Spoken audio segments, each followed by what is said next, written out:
dito kay Blessed Pope John Paul II. Magbubukas po ang exhibit ngayong araw nito dito sa Minor Basilica of the Immaculate Conception o mas kilala bilang Malolos Cathedral. Mula po ito alas 9 hanggang alas 6 ng gabi. At dito nga po makikita natin, unang-una yung biography po nitong si Blessed Pope John Paul II, ang kanyang mga larawan po dito, at syempre yung papal seal na ginagamit po sa mga official document na nilalagdaan ng mahal na banal na Santo Papa. Ngayon, dito po makikita pa rin natin ng ilang mga memorabilia nito pong si Pope John Paul, nitong si Blessed Pope John Paul II. Kabilang po dito yung mga tinatawag na, ito po yung mga medalyon, mga rosaryo, na binigay po niya doon sa mga natatanging lingkod ng Diyos dito po sa Pilipinas, lalong-lalo na nung po siya ay dumalaw dito sa ating bansa noong 1981.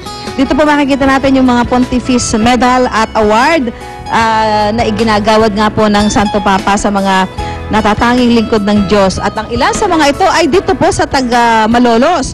May ilang mga personal gifts din po ang ating Santo Papa, gaya nitong mga kwintas, yan, mga medalyon at mga rosaryo. Siyempre, meron itong papal bull. Yan po yung inisyu ng Santo Papa, ng ating Blessed Pope John Paul II. Dito po sa Bishop ng Malolos.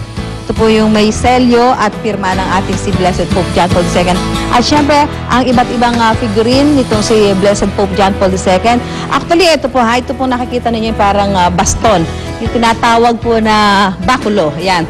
Ito po talaga yung isa sa mga naging trademark ng ating si Blessed Pope John Paul II. Meron po silang replica dito sa Malolos Cathedral. Balikan po natin. Ito po yung mga figurines niya. Iba-ibang klase po yan. Yung meron siyang nakatayo, meron siyang hawak na sanggol. Ito yung kanya, nakaupo siya sa isang papal chair. So ito yung makikita natin dito sa exhibit na ito sa Malolos Cathedral. At syempre, ito po yung papal chair na ginamit po ng ating si Blessed Pope John Paul II. Nang siya po ay dumalaw sa Pilipinas noong February 1981. At syempre, ito po ang skull cap na ginamit rin ng ating si Blessed Pope John Paul II. Ito nakikita lahat dito po sa exhibit na ito na bubuksan dito po sa Malolos Cathedral. Simula nga po ngayong araw nito, alas 9 hanggang alas 6 ng gabi at tatagal hanggang sa May 15. So, doon sa mga nagnanais na makita yung mga memorabilia, mga mahalagang gamit na ginamit itong si Blessed Pope John Paul II, magpunta po kayo dito sa Malolos Cathedral para makita ho ninyo dito. At syempre, talagang napaka-busy sa learning experience dahil marami tayong malalaman tungkol sa buhay nitong si Blessed Pope John Paul II na siyang nag-beatify at nag-canonize dito sa ating santo na si Saint Lorenzo Ruiz. Mamaya sa pagbabalik po ng unang hirit mula dito sa Malolos Cathedral, may makakausap po tayong isang napakahalagang tao na nagkaroon ho ng pakikipag-ugnayan dito kay Blessed Pope John Paul II, lalong-lalo na nung dumalaw siya sa ating bansa noong 1981. Kaya tutok lang ho kayo, huwag kayong aalis dahil marami pa kaming ihatid sa inyo sa pagbabalik po ng unang hirit.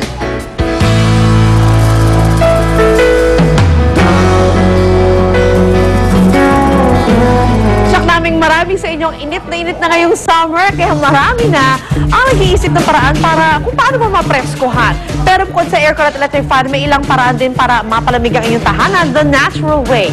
Narito po, panoorin natin.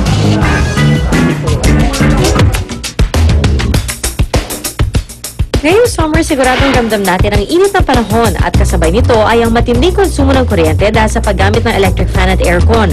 Pero worry no more dahil may tips kami para mapalamig ang inyong tahanan the natural way. First on our list ay ang paggamit ng mga light-colored pillowcase, curtain at table runner. Sa pamamagitan nito, mas magbumukhang refreshing ang inyong tahanan dahil sa magagandang kulay nito tulad ng dilaw, berde at beige. Maganda sana na mas maliwanag yung feel nung space para kahit paano hindi tayo masyadong irritable. And then also, yung dark colors nga, they absorb, diba, heat kahit sa damit. Sunod, make room for some plants inside your house. Ayon sa ating eksperto, ang pagkakaroon ng halaman sa loob ng bahay ay makatutulong sa pagpapalamig ng kapaligiran. Bukod dito, pinagaganda ng mga halaman ang inyong tahanan because they can visually enhance space. Ang pagbubukas ng pinto at bintana during the day ay mga paraan din para maglabas-pasok ang hangin sa inyong bahay. Dahil dahil sa nalilikha nitong air passage, napapalamig ang masinid at naiiwasan ding makulob sa init ang buong kabahayan. Bukod sa mga nabanggit, maaari ka rin gumawa ng summer survival tray. Naglalaman ito ng refillable water bottles, sunglasses, caps, and fans na pwede magamit ng buong pamilya. And finally, pwede rin kayo gumawa ng do-it-yourself cooling cucumber spritz. Tanggalan ng mga buto ang pipino, hiwain ng maliliit, at saka ibabad sa isang puswelong tubig. Let it cool for a while in the refrigerator. At pagkatapos ng isang oras ay maaari nang isalin ang katas sa spritz bottle. Ilang spritz bottles din ang maaaring magawa ninyo na pwedeng spray for that cooling effect. O diba mga kapuso? With these tips, cooling your home will never be a problem. Ay, ba sa labas? Ayan. Naku, ma'am, sir. Kamusta naman po tulog nyo kanina? Naku, sa init po ng panahon ngayon. Aba, kailangan syempre meron tayo mga panglaban sa init. Panalo talaga yung mga aircon. Pero kung kapos na naman ang budget ninyo, meron pa rin namang mas murang solusyon ang mga electric fan na mas pina-high-tech na. Oh, di ba? Tulad ng mga ito. Unang-unang ating whole room air circulator. Ito po yung nasa may baba. Yan, may 3 unique modes po yan. May sleep timer. Tapos pwede pong i-control bawat fan. So, kung gusto nyong gamitin yung ano, ayan, yan, dito. Yan. O, tapos maganda pa yung mga ilaw-ilaw niya, di ba? Meron din tayong twin turbo fan na ginagamit. Pwede rin siya pang gamit, pang pictorial. Ayan. 2,000 revolutions per minute ang ikot ng fan. 9-inch twin blade. Silent motor at pwede siyang 24-hour operation. Pero of course, usually sinasabi nila kapag kayo ay merong ginagamit sa bahay ng mga disaksak, as much as possible, sana hindi siya umaandar ng 24 hours. So, pero sinasabi na siguro dito, yan, hindi siya masyado mabilis uminit. Touch fan with 3 blades, remote control. Ayan, nandito. Ito, look at that. Para siyang tower type, di ba? May remote control po yan, touch-powered. May sleep and daytime mode. Ayan. Ayan, nasa na ba siya? Pwede siyang pindot-pindotin. Oh, swing. Oh, timer. Mode. Ayan. Oh, ang ganda. May sleep mode din po siya. Meron din tayong mist fan. Ito matutuwa kayo para lang kayo kumakain sa labas, sa mga outdoor area, di ba, yung mga ihawan. Dahil naglalabas na maliliit na particles ng tubig na mga 15 micron ultra particles. Nakakontra ito ang mainit na temperatura. Ayan. So may mist siya na konti. That's very, very refreshing. Tapos nun, meron din tayo evaporative fan.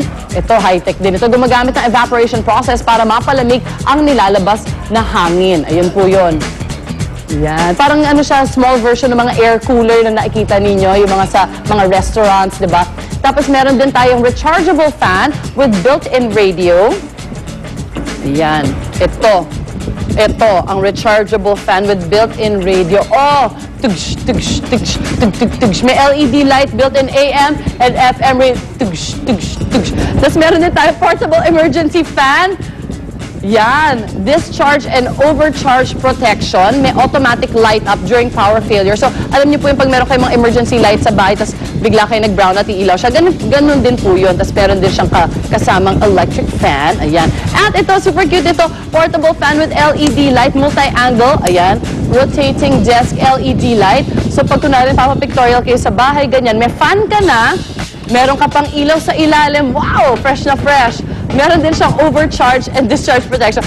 Ingat lang sa paggamit ng ilaw kasi parang pang Halloween, depende sa angulo. Ayan. So, kontra na sobrang init na panahon sa mamagitan ng mga electric fans ito para feeling refreshed pa rin kayo ngayong summer. Magbabalik po unang hirit. Sa unang hirit, ang saya-saya. Sa unang hirit, unang hirit, unang hirit. Manggulat ka. Unang hirit. Unang-una ka. Balitang dapat na malaman, impormasyong may pakinabang.